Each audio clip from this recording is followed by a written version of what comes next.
అనేక మంది అన్యులు ప్రస్తావించిన టాపిక్ ఒకటేంటంటే, ఎవడైతే యేసు ప్రభు తెలీదో వాడిని నరకంలో పడేస్తాడట, నరకంలో పడేస్తాడు అంటాడు.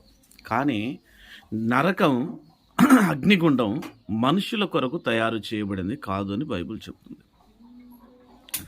ఆయన 25వ అధ్యాయం 41 వచ్చిన మత్తయి సువార్తలో అంటాడు కదా, అపవాదికి ఆయన ఎడమ వైపు ఉన్నవారిని చూసి అపవాదికిని వాని దూతలకును సిద్ధపరచబడిన నిత్య నరకాగ్నిగుండం ఏదైతే ఉందో అగ్నిగుండములో పడడానికి వీళ్ళు సిద్ధపడ్డారు. వారిలోనికి పోయినట్టు అపవాది కొరకు సిద్ధపరిచిన దానిలో మనుషులు పడిపోతున్నారని చెప్పి అపవాదిని వెంబడించి అపవాది యొక్క ఆలోచనలు, అపవాది యొక్క తలంపులు, అపవాది యొక్క ఏదైతే చెడు ఉందో ఆ చెడుని వెంబడించి బట్టలు లేని వాడికి బట్టలు లేకుండా, తిండి లేని వాడికి తిండి పెట్టకుండా, ఉన్న దాంట్లో ఎవరికన్నా కొంచెం పెట్టకుండా, బీదలను కనికరించకుండా, ఆయన చెప్పాడు వచనాలు అన్నీ కూడా అక్కడ ఉంటాయి. నాకు చలింది మీరు బట్టలు ఇచ్చారంటే, ఇవన్నీ నాకు ఆకలింది మీరు అన్నం పెట్టారా అంటాడు.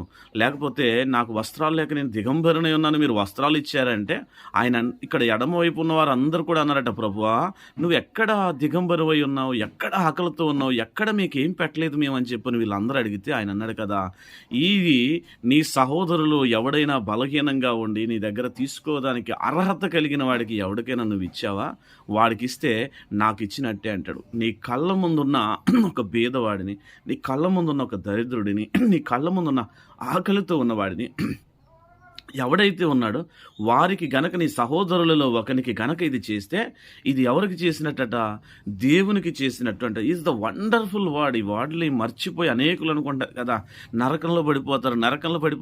నరకంలో పడిపోతారని కాదు, ఏనంటాడు నమ్మని వానికి శిక్ష విధించబడును, లేని వాడిని తీర్పులో నిలబెట్టడం జరుగుతూ ఉంది. కాబట్టి అందరూ అనుకున్నట్టు కదా ఇది ఒక బ్యాడ్గా వీళ్ళు చెప్తా ఉంటారు, యేసు ప్రభు నమ్మలేదా నీ తండ్రి నరకానికి పోతాడా, లేకపోతే ఆయన నరకానికి పోతాడా, ఏ నరకానికి పోతా, మీ అమ్మ పోతుందా, మీ నాన్న పోతాడా, నీ తమ్ముడు పోతాడా, ఇవన్నీ చెప్తా.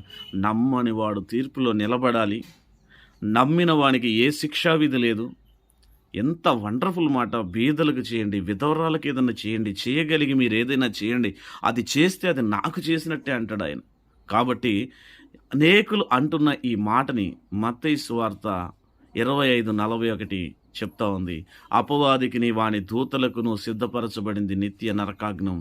మీరు ఇవన్నీ చేసి వాడికి సంబంధించిన చెడంతా కూడా చేసి దాంట్లోనికి వెళ్ళిపోవద్దు అంటాడు. అది నమ్మితే శిక్ష లేకుండా నిలబడగలుగుతాం అంటాడు. ఈ మాటలు వండర్ఫుల్ మాటలు.